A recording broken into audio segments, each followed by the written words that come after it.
So this is what we're flirting with right now. Because there is a faction of people in America that want to see some countries separate themselves from others. Yesterday, this guy comes and interviews me on his podcast, on his show, and he talks to me about all this. I said, listen, if I built my own, if we ran our own country, it was a hypothetical question he's asking. I said, the way you would vote in my country, you would have to earn the right to vote. Now, obviously, until that day, that's a hypothetical conversation that's being had, right? Yeah. It's not like a real thing where we get to run a country and create our own standards where you got to contribute to be able to do that, which people that don't want to contribute, you wouldn't like our country and go for it. So I actually understand the people that want to see certain states leave the what do you call it? The union, like say Texas go be its own country, Florida be its own country.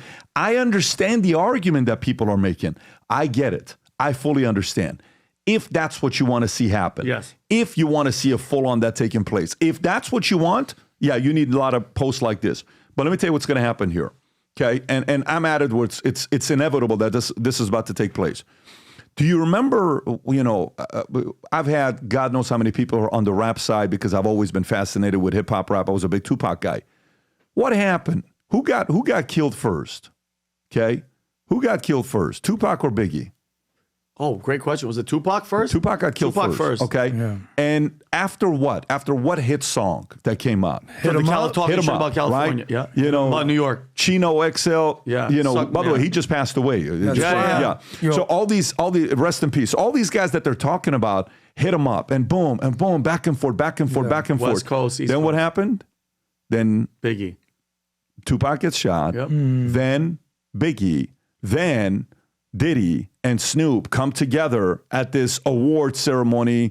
Yeah, if you type in Diddy, Awards. The Source Awards. By the way, just put the picture and don't even put video. Just put the Source Awards, and go to the image. Okay, Snoop and Diddy, they're doing an interview. They look so nervous. Yep. Okay, I don't know. That's not the one. You put interview. They look so nervous. Why? Because they know they're next. Actually, it was Tupac. It was Tupac and Snoop. Right? No. Tupac's dead at this point. Okay. They're sitting there doing an interview. It's after both of them are dead. Mm-hmm. And they're trying to bring the peace because they know one by one, others are going to go. Yeah. So if you guys want to play this game, which is freedom of speech, I'm able to say this. Okay, fine. Go ahead and say it if you think that's freedom of speech. I'm just telling you, what comes next, you best be ready for it. Because it'll go 0 to not ugly, not chaotic, catastrophic very quickly. And when I mean very quickly, I mean very, very, very quickly. You don't want that. Okay, you don't want something like that to be taking place. If you do, now, by the way, if somebody says, at the cost of what?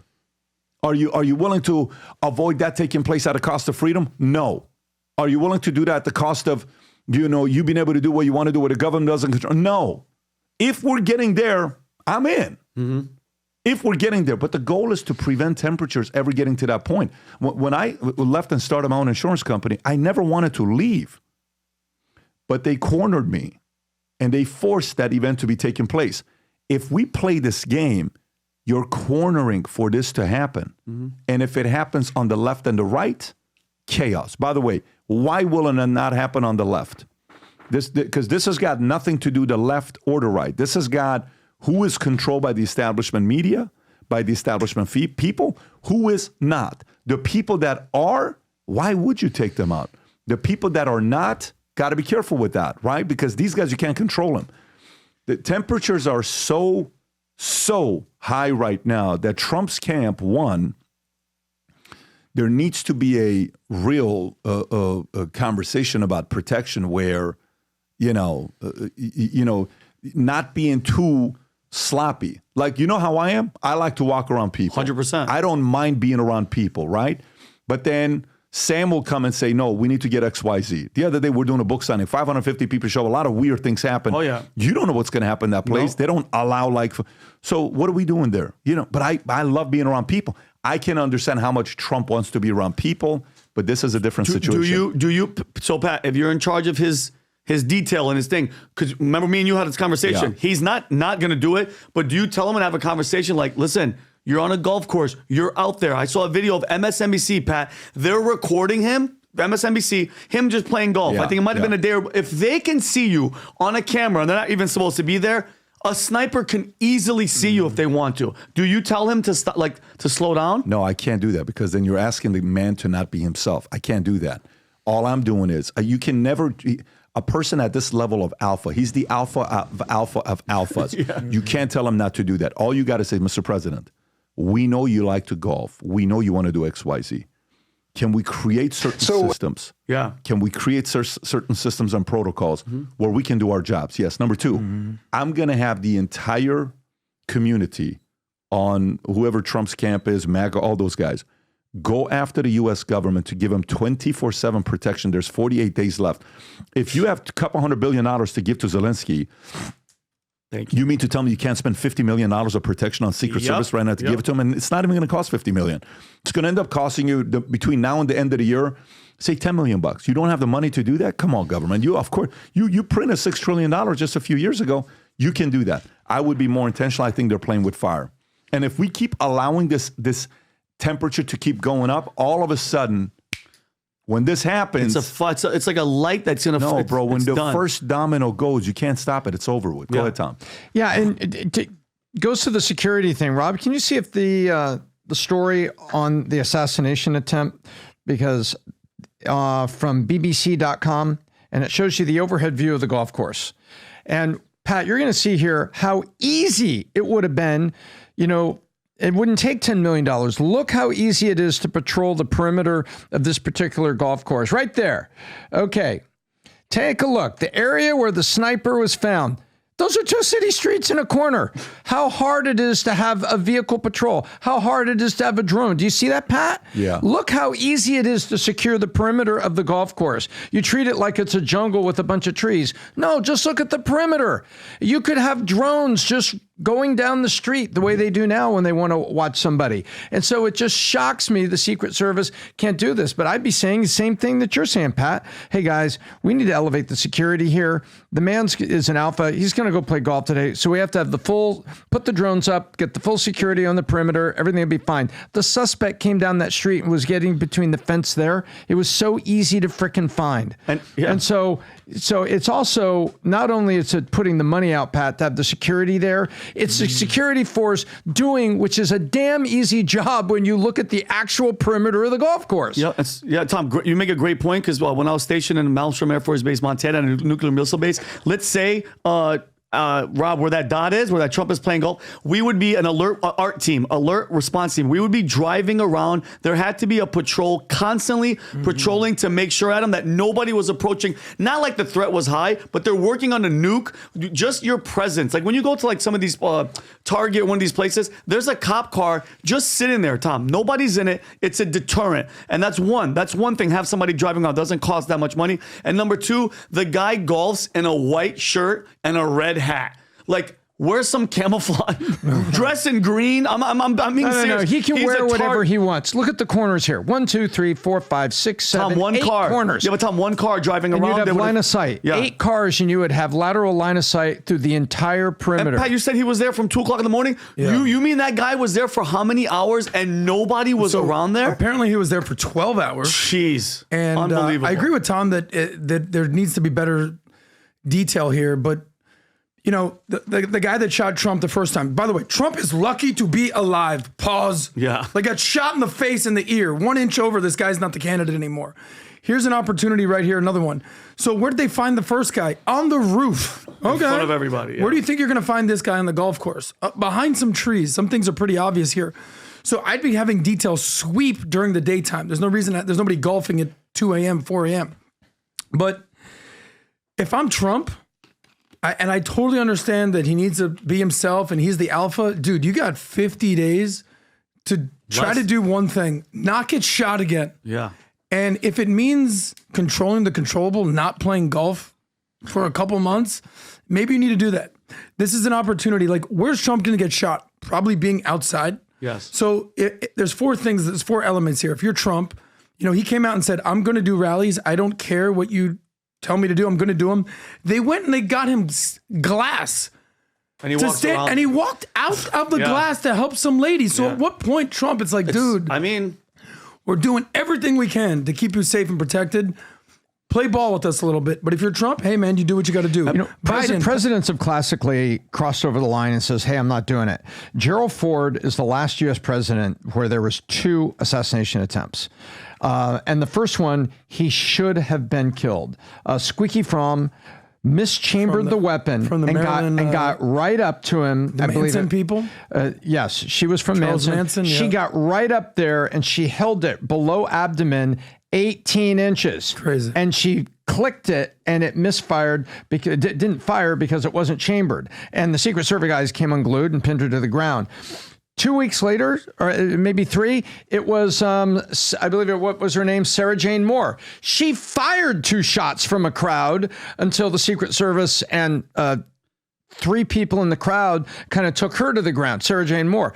So, but why did the second time happen? Because Ford refused to not walk among the people. Gerald Ford, who played football and was a man's man, said, you need to put the security up, but I am not going to stop shaking hands with the American people. And he refused. And so he put himself there. So your job is security. And sometimes the presidents are like, I'm the alpha. You're not going to find me in the basement. Would you say that Trump is more of a target than Gerald freaking Ford? I would say so. Yeah, no doubt. But in this case, security can be provided so that the alpha can be himself. Okay. To me, this isn't about alpha or not alpha. It's, can you be alive for the next 50 days during this election? I mean, the chaos that would happen in this country, God forbid he got killed 2 months ago or even today.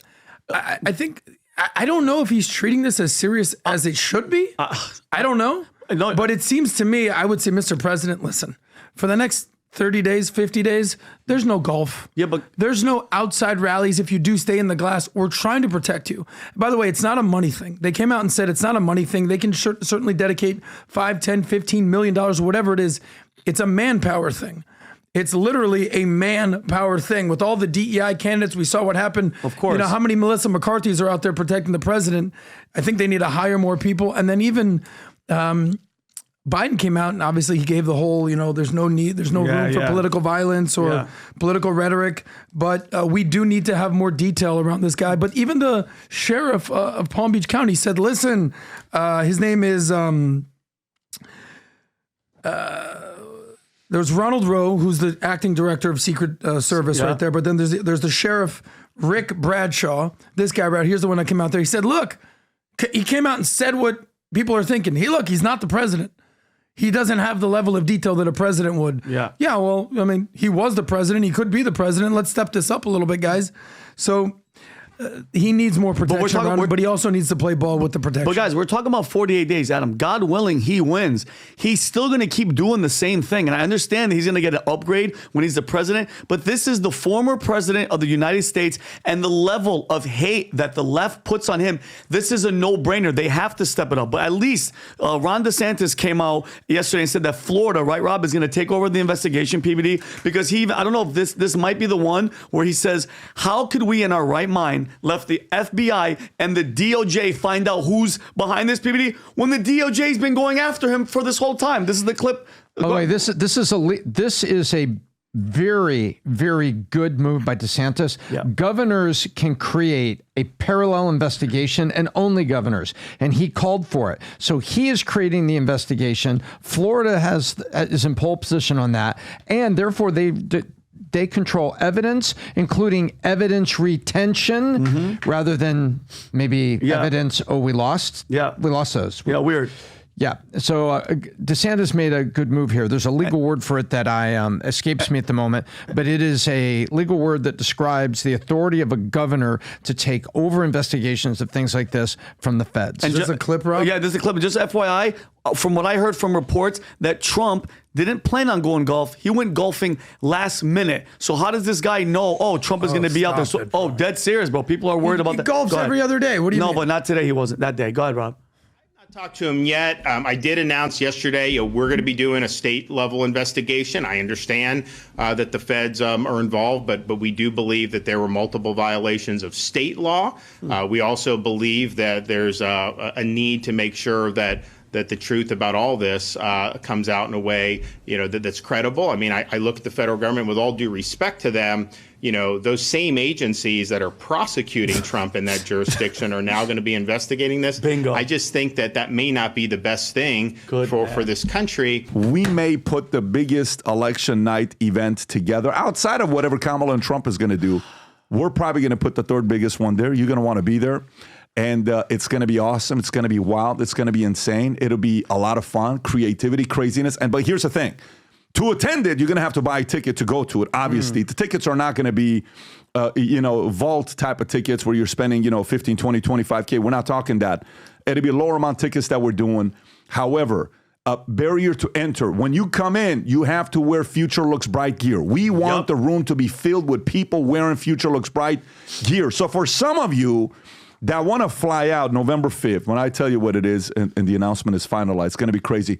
If you don't yet own Future Looks Bright gear, all you have to go get something. Guys, we have a girl, one of Adam's colleagues, posts a video about her wearing this red Valuetainment hat. And she's walking around. It's like everybody's stopping and says, "You're also Valuetainer? You're also Future?" I am.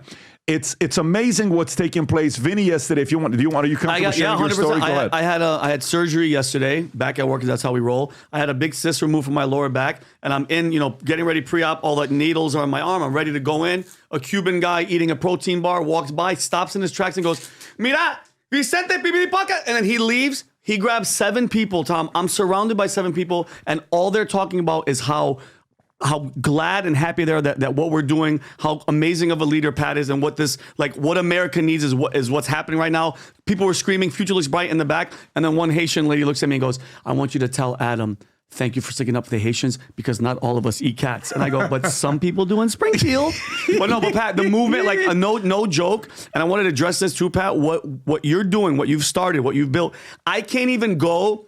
Besides coffee, I'm nervous because I'm about to go in there and I could die on an operating table. And I had a group of 7 people around me talking about Valuetainment and your vision and what Valuetainment is doing. So Vinny, what was that story about? And by the way, he's like, "Oh, all of us are slackers, huh?" Look, if you support what we do, which we appreciate, if you believe Future Looks Bright, we want 1 million people worldwide to sport this gear. So go to vtmerch.com, okay? Represent anything. We got so much gear right now. The flip-flops, we had a few more left for some of you guys. I want to pick it up. That's the only flip-flop I wear, by the way, when I walk the dog, just so you know that. My Jesus feet will only go in that flip-flop when I'm walking the dogs at night. So go to vtmerch.com, place your order. There's a bunch of new gear there as well. And if you want to come to that party on November 5th, you got to wear Future Looks Bright. We're going to make videos. It's going to be sick. It's going to be all over the place. Millions of views. It'll be a lot of fun. They have no idea. No, I don't think they know what the heck you're talking about. I can't tell them yet, but it'll be exciting when it gets finalized. So if you like this clip and you want to watch another one, click right here. And if you want to watch the entire podcast, click right here.